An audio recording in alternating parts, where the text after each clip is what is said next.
में त्रिपुरा एयरपोर्ट का नाम अपनी नीतियों को बदलकर भी देश के प्रधानमंत्री श्री नरेंद्र मोदी जी ने राजा साहब के नाम पर रखा है और एक 438 करोड़ की लागत से भव्य और सबसे आधुनिक एयरपोर्ट बनाने का काम त्रिपुरा में हुआ है। त्रिपुरा का एयरपोर्ट जो लोग देखते हैं वो बताते हैं कि पुराना एयरपोर्ट की तुलना में त्रिपुरा का एयरपोर्ट बहुत अच्छा और आधुनिक है। इस प्रकार का एयरपोर्ट राजा साहब के नाम के साथ जोड़ने का काम किया है। महाराजा के समय में लगभग 100 साल पुरानी 150 से ज्यादा स्कूलें भी, और मैं मानता हूं कि इन्होंने हमेशा टैलेंट को बढ़ावा देने का काम किया था और टैलेंट बढ़ाने में सबसे बड़ा उदाहरण है हमारे श्रेष्ठ वैज्ञानिक जगदीश चंद्र बोस। जगदीश चंद्र बोस को अगर त्रिपुरा महाराजा आर्थिक सहयोग न करते तो वो शायद विज्ञान के क्षेत्र में दुनिया में और देश के लिए इतना गौरव प्राप्त न कर पाते। आज मैं स्थापना दिन के दिन पर महाराजा जी को भी प्रणाम कर उनको श्रद्धांजलि देकर बात करना चाहता हूँ। मित्रों, लक्ष्य 2047 हमारे सामने आज घोषित किया गया है। ये सिर्फ बुकलेट नहीं है, ये कोई 50 पन्नों का दस्तावेज नहीं है, ये त्रिपुरा की जनता की आशा और आकांक्षा का चित्रीकरण है। ये कोई एक बुकलेट नहीं है, त्रिपुरा के भविष्य का खाका जिसमें है, इस प्रकार का एक महान दस्तावेज है।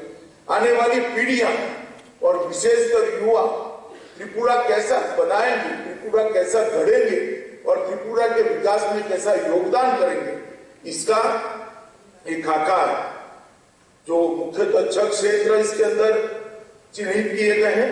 कृषि, सामाजिक समरसता, पर्यावरण और जलवायु परिवर्तन, उद्योग और इन्वेस्टमेंट, प्रशासनिक सुधार और दूरसंचार और मदद रसद, इस सारे क्षेत्रों में किस प्रकार से त्रिपुरा आगे बढ़ेगा, इसका एक खाका रखने का काम किया है।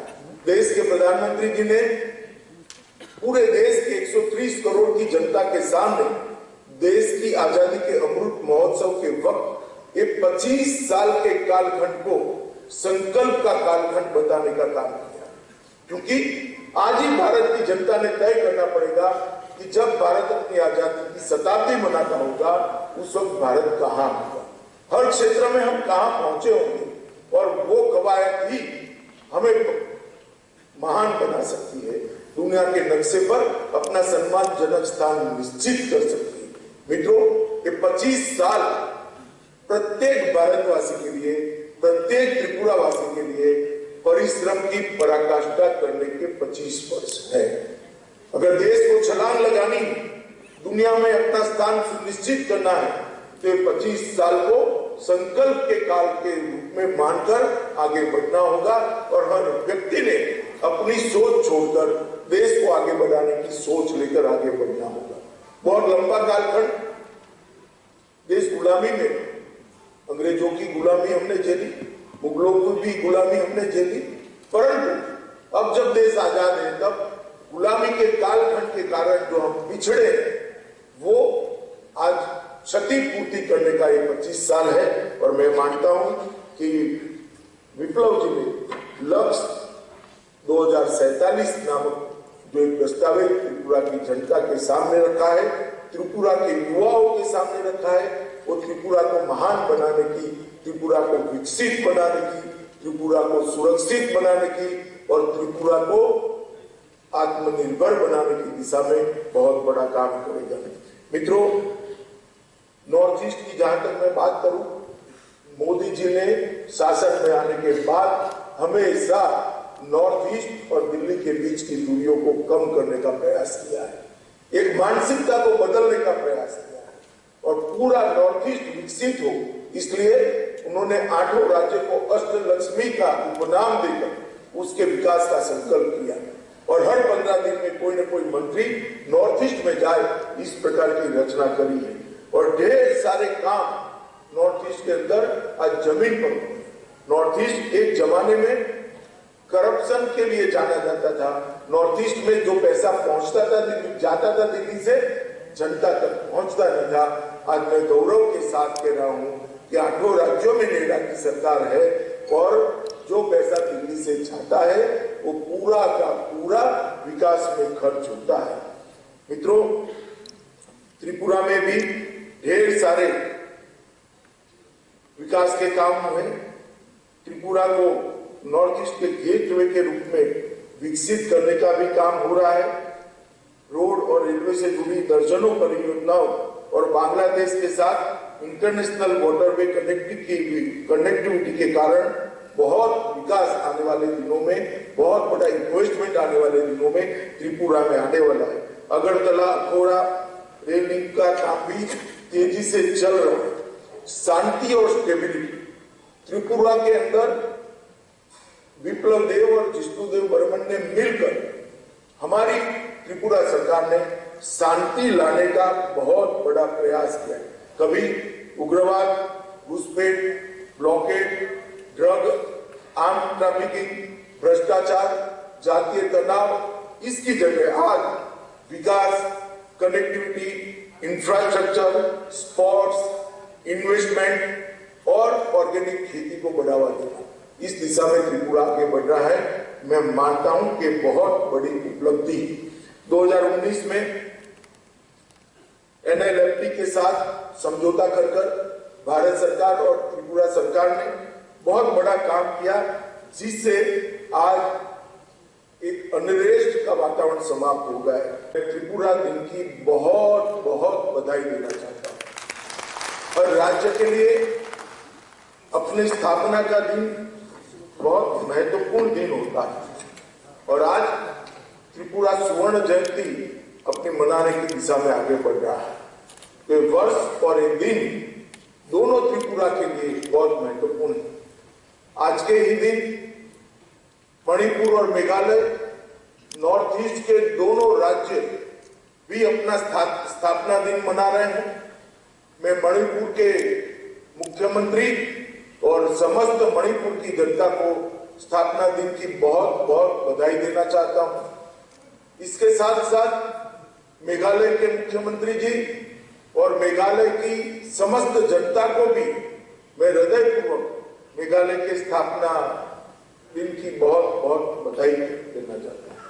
मित्रों, आज जब मैं आपके सामने वर्चुअल मोड से उपस्थित हूं, तब यही दूर से ही मां त्रिपुरा सुंदरी को प्रणाम कर मेरी श्रद्धाओं के चरणों में समर्पित कर मैं मेरी बात की शुरुआत करना चाहता हूं, क्योंकि मां त्रिपुरा सुंदरी न केवल त्रिपुरा, समग्र देश के आस्थावान लोगों के श्रद्धा का केंद्र है। और मां त्रिपुरा सुंदरी के आशीर्वाद से ही आज त्रिपुरा आगे बढ़ रहा है, फल रहा है, फूल रहा है और सारी व्यवस्थाओं को चुस्त दुरुस्त कर रहा है।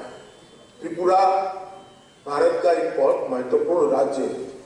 नॉर्थ ईस्ट में त्रिपुरा अपना एक इतिहास रखने वाला राज्य है और राज्य के 50 वर्ष जब समाप्त होते हैं, तब मैं मानता हूं कि त्रिपुरा राज्य की प्रगति के लिए हमें एक संकल्प करना चाहिए। 25 साल के बाद त्रिपुरा कहां होगा, उसकी संकल्पना करनी चाहिए। और आज मैं बधाई देना चाहता हूं मुख्यमंत्री जी को कि उन्होंने संकल्प 2047 रखकर त्रिपुरा की जनता के सामने एक लक्ष्य रखा है।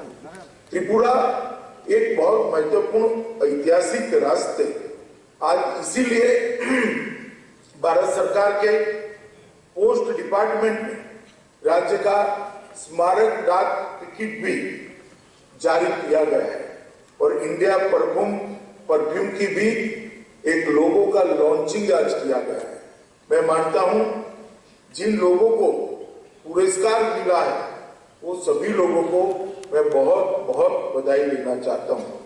बहुत सारे कार्यक्रम श्री विप्लव देव के नेतृत्व में 15 तारीख से 21 तारीख के बीच में हुए हैं और ये सभी कार्यक्रम जिस प्रकार से कोविड होते हुए भी जनता का जिसको समर्थन मिला है, उससे हम निश्चित रूप से कह सकते हैं कि जनता इस त्रिपुरा दिन के उत्सव में मन से हिस्सा लिया है और जनता का आशीर्वाद आज भी भारतीय जनता पार्टी और हमारे नेता विप्लव देव के साथ। मित्रों, बंटवारे के समय से अनेक विभीषिकाओं को झेलने का काम ये त्रिपुरा राज्य ने किया है और बंटवारे के समय महाराजा वीर विक्रम किशोर माणिक्य एक पहले ऐसे राजा थे जिन्होंने भारतीय संघ के साथ जुड़ने का अपनी घोषणा की थी।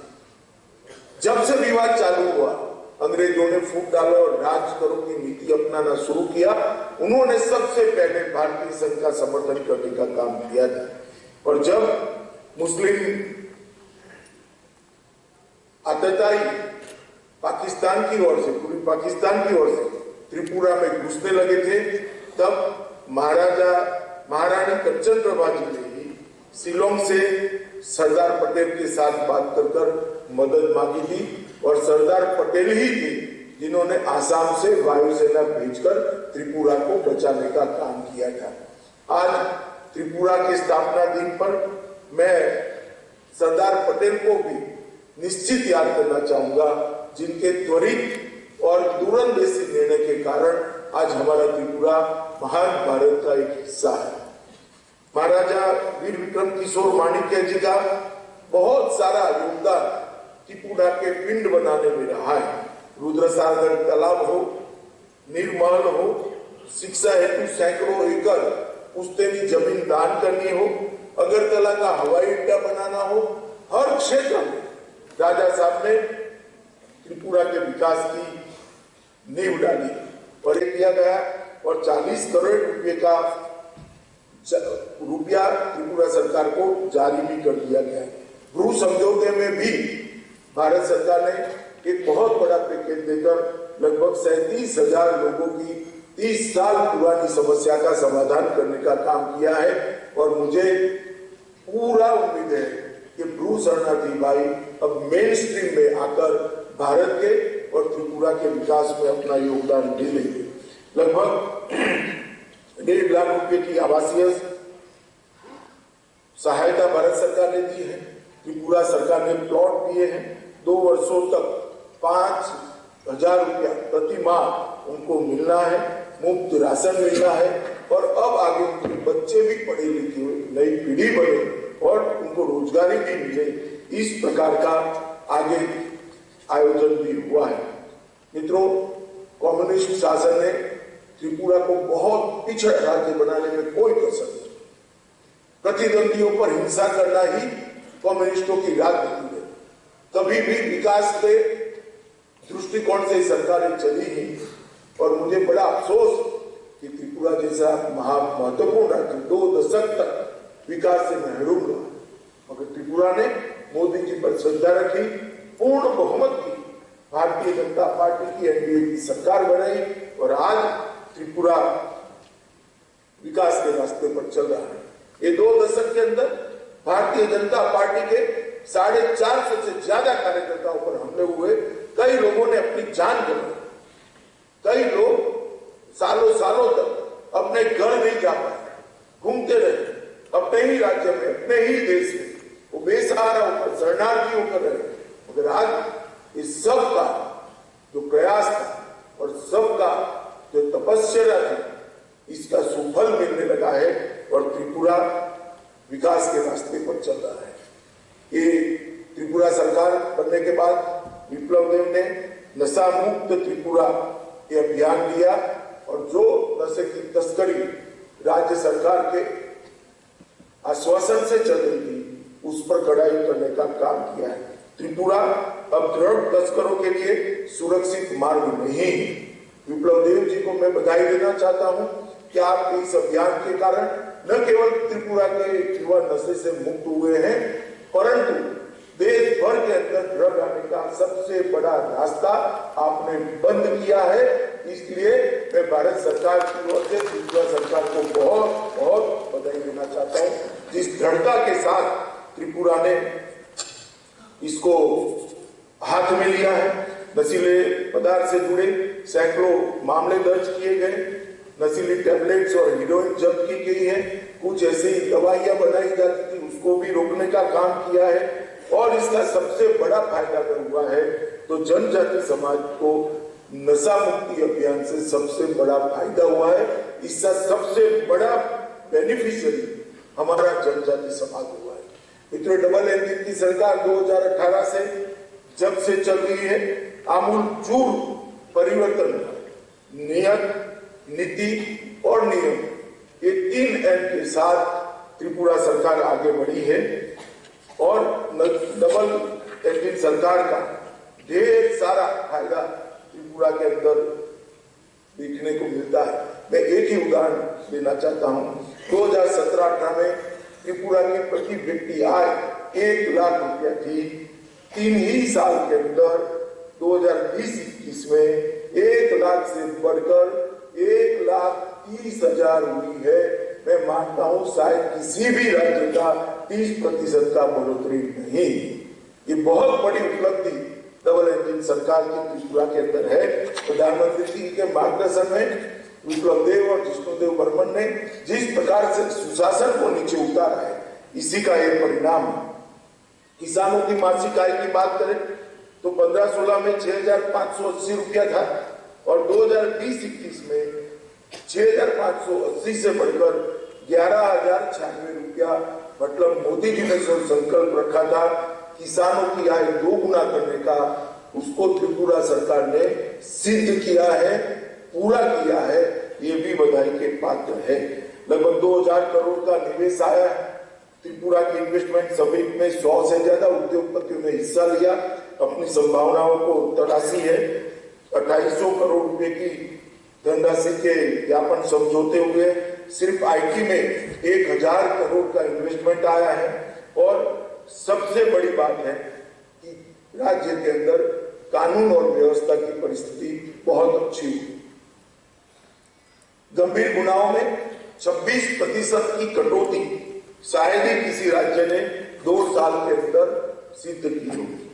कुछ त्रिपुरा ने ढेर सारी उपलब्धियां की हैं। लगभग 86,000 हेक्टेयर को प्रधानमंत्री फसल बीमा योजना के तहत कवर किया गया। वास्तविक भूमिहीन टेनेंट किसानों के लिए मुख्यमंत्री बरगदर योजना शुरू कर दी गई है। मुख्यमंत्री सिंचाई कार्यक्रम के तहत 65,000 हेक्टेयर भूमि को चिन्हित कर सिंचाई का लक्ष्य रखा गया है। और प्रधानमंत्री सम्मान निधि के तहत 2.5 लाख किसानों को प्रति वर्ष 6,000 रुपया सीधा उनके बैंक अकाउंट के अंदर प्रधानमंत्री जी भेजते हैं, जिससे ढेर सारे छोटे किसानों को लोन लेने की भी जरूरत नहीं मिली। त्रिपुरा राज्य की स्थापना के बाद पहली बार विप्लव देव सरकार बनने के बाद, भाजपा सरकार बनने के बाद 41,000 किसानों से 72,000 मैट्रिक टन धान 130 करोड़ रुपए का भुगतान कर खरीदा गया है। मैं मानता हूं कि बहुत बड़ी उपलब्धि है। जैविक खेती में भी त्रिपुरा आगे बढ़ रहा है। लगभग 15,000 हेक्टेयर क्षेत्र में अनानास, सुगंधित चावल, अदरक, हल्दी और मिर्ची उगाई है। मैं मानता हूं कि आने वाले दिनों में जैविक खेती का महत्व बहुत बढ़ने वाला है। पूरी दुनिया में ऑर्गेनिक फूड की डिमांड जिस तरह से बढ़ रही है, आपने जो बेस डालने का काम किया है, ये बेस पर एक मजबूत इमारत होगी और किसानों को ऑर्गेनिक प्रोडक्ट होने के कारण लगभग 2 गुना भाव मिलने की संभावनाएं हैं। और जो मोदी जी ने ट्रेन चालू करी है किसानों के लिए, वो ट्रेन से त्रिपुरा के किसानों का उत्पाद दिल्ली तक बहुत सरलता से पहुंच सकता है।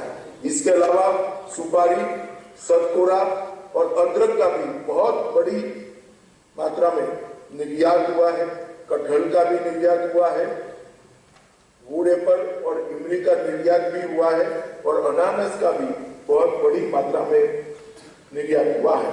बांबू की खेती को बेस बनाकर लगभग 1,000 बांबू कारीगरों को प्रशिक्षित करने का काम भी किया है।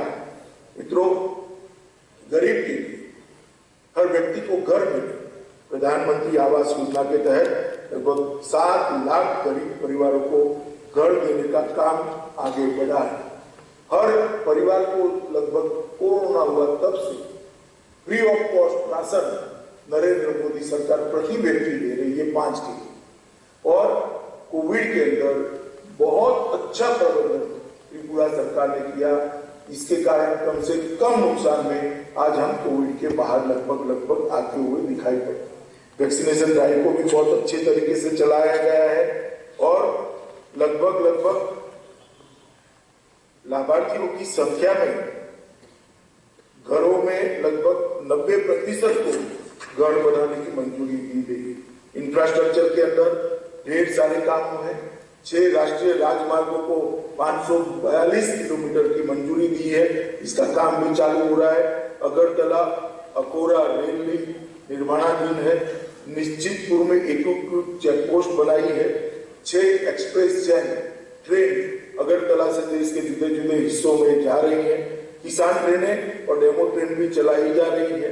फ्लोटिंग जेट्टी के उद्घाटन के साथ श्रीमंतपुर टर्मिनल अंतरदेशीय जल परिवहन के मानचित्र पर आ गया है और प्रधानमंत्री जी की सौभाग्य योजना के तहत 1,36,000 घरों में पहली बार आजादी के बाद रोशनी पहुंचाने का भी काम हो रहा है। अटल जलधारा मिशन के अंदर निःशुल्क कनेक्शन देने का भी काम हुआ है और लगभग पूरे त्रिपुरा में हर घर में शुद्ध पीने का पानी नल के द्वारा पहुंचे, इसका भी खाका किया गया है। मित्रों, एक नए युग की शुरुआत मोदी जी के नेतृत्व में त्रिपुरा ने करी है और सबसे बड़ी महत्वपूर्ण बात है कि आज जो लक्ष्य 2047 रखा गया है वो त्रिपुरा का कायाकल्प करने वाला एक दस्तावेज बनने वाला है। मैं त्रिपुरा के सभी युवाओं को अपील करना चाहता हूँ कि आइए आप त्रिपुरा की विकास यात्रा में जुड़िए। आइए आप मोदी जी के नेतृत्व में भारत की विकास यात्रा में जुड़िए और भारत जब शताब्दी बनाएगा अपना त्रिपुरा छोटा सा ही परंतु देश का सबसे विकसित राज्य बने, इस प्रकार का पुरुषार्थ हम सब लोग करें। मैं फिर से एक बार मां त्रिपुरा सुंदरी के चरणों में प्रणाम करता हूं और सभी त्रिपुरा वासियों को त्रिपुरा स्थापना दिन की बहुत बहुत शुभकामनाएं देता हूं और विप्लव देव जी और विष्णुदेव जी की जो जोड़ी है उसको भी बहुत बहुत बधाई देना चाहता हूं कि आपने त्रिपुरा को विकास के नक्शे पर ले गए हैं। आप सभी को बधाई देकर मैं मेरी वाणी को विराम देता हूं। वंदे मातरम।